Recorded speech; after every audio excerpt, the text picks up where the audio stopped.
Hey tout le monde! Bon alors, voilà que maintenant j'ai ma base, cette petite coque d'M3 E36. Je vais pouvoir la préparer pour le drift. Il y a du pain sur la planche, hein, comme vous pouvez le voir. C'est juste une coque qui a ni moteur ni face avant. Il y a des trains roulants, donc c'est déjà ça, et en plus c'est du motorsport. Donc, grosse part anti-roulis et gros frein. Je sais que ça va prendre un certain temps pour commencer un projet comme ça de A à Z. Et c'est plus sympa que d'acheter une voiture déjà faite, et comme ça je vais pouvoir la faire à mon goût et bien. En plus, je vais pouvoir partager toute cette aventure dès le début avec la config que j'ai choisie pour ma M3 E36, c'est la préparation stage 1. C'est la config pour bien apprendre les bases du pilotage. La recette est la suivante. Donc, premièrement, une voiture allégée au max. Deuxièmement, un moteur puissant, fiable et surtout léger, comme le 328i E36 ou le 330 E46. Troisièmement, des combinés filetés. Quatrièmement, des tirants de chasse arrière. Cinquièmement, un pont soudé. Sixièmement, un baquet et des harnais. Et septièmement, un volant tulipé. C'est tout, pas de frein à main hydraulique, pas de grand angle. Premièrement, pourquoi alléger au max? Pour trois choses. Premièrement, le fait d'alléger une voiture va faire augmenter son rapport poids-puissance et ça, c'est vraiment la vraie puissance. En drift, plus c'est puissant, mieux c'est. On retrouve souvent des voitures de 1000 chevaux dans les compétitions officielles, soit plus que les F1. Deuxièmement, plus la voiture est légère, plus elle est réactive et maniable, parce qu'elle emmagasine moins d'énergie cinétique. Troisièmement, alléger une voiture coûte moins cher que de préparer un moteur, et celui-ci restera plus fiable. Donc voilà une voiture assez allégée comme celle-ci, c'est ce que j'ai essayé de faire.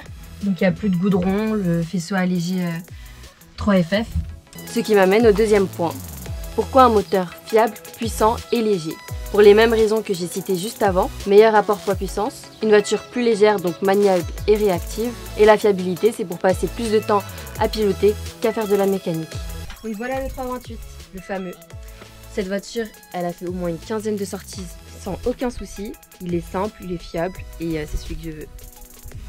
Les combinés filetés, qu'est-ce que c'est? Combinés servent à régler la hauteur de caisse comme on le souhaite et durcir les amortisseurs sur chacune des roues, qui donne une fois bien réglé une meilleure tenue de route et moins de roulis. Donc encore et toujours une voiture plus réactive et plus maniable. Donc voilà, c'est tout ça avec le ressort.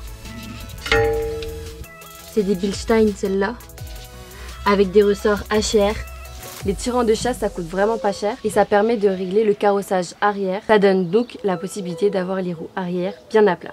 Combiné à une hauteur de caisse plus basse à l'arrière, on aura une bien meilleure motricité. Là, les tirants de chasse, c'est le truc rouge là-bas.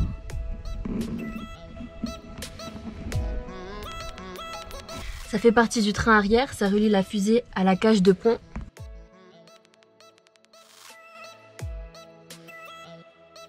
Un pont soudé, ça c'est obligatoire, le pont doit être soit soudé, soit autobloquant. Souder ça fera l'affaire, faudra juste démonter le différentiel et le souder. Donc voilà le pont, il est juste ici, c'est un pont soudé, 3,91, c'est court et c'est le meilleur pour la 328. Paquet et harnais, ça c'est super important, sinon on peut pas conduire tranquillement, on est balancé dans tous les sens.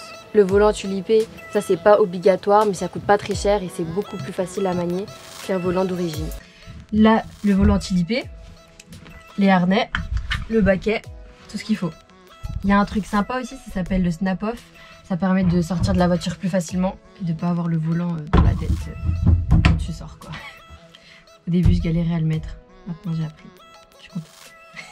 Voilà, c'est tout ce qu'il faut au début. Pas besoin de frein à main hydraulique, contrairement à ce qu'on pourrait croire. Vaut mieux pas en mettre parce que ça vous oblige à apprendre toutes les techniques de déclenchement. L'appel contre appel, le coup d'embrayage ou le blocage de pont. Donc je mettrai pas de frein à main pendant au moins 1 an et on verra ça dans le stage 2. Pareil pour le grand angle, au début pas besoin et ça n'aide pas à voir venir les têtes à queue. Du coup on a moins de marge d'erreur. Donc ça nous oblige à mieux piloter. Donc pour l'angle de braquage, triangle E46 et cale 30%, ça suffit largement. Donc voilà pour ma recette, j'espère que ça vous a plu. N'oubliez pas de vous abonner et de liker. À bientôt!